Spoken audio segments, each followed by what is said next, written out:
మా పిల్లల కోసం పాస్తా చేస్తున్నాను, ప్రాసెస్లో ఉంది. జ్యూసీ జ్యూసీ పాస్తా చూస్తాలనిపిస్తుంది. పాస్తా అంటే చాలామంది ఎక్స్పెక్టేషన్స్ చాలా ఎక్కువ పెట్టుకుంటారు, కానీ నేను చాలా ఈజీగా టేస్టీగా మాకు నచ్చిన విధంగా అయితే చేసేస్తాను. చూడండి, ఇలా ఉండాలి. కొద్దిగా చల్లారేసరికి కరెక్ట్గా సరిపోతుంది. మరి ఇంకా ఆలస్యం లేకుండా మా పిల్లలకి పెట్టి నేను కూడా తినేస్తాను. హర్షణ, పాస్తా బాగుందా? యమ్మీ. మహేష్, బాగుందా పాస్తా? టీవీ చూస్తున్నావు, నేను మాట్లాడేది ఏమి వినిపించదు నీకు కదా. ఇంకా మా పిల్లలు స్పూన్తో ఏమేం తినరు, పాస్తాలు చేతితోనే తింటారు.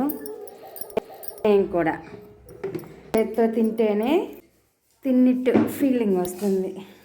పాస్తా వేడిగా ఉంది, పాస్తా జ్యూసీగా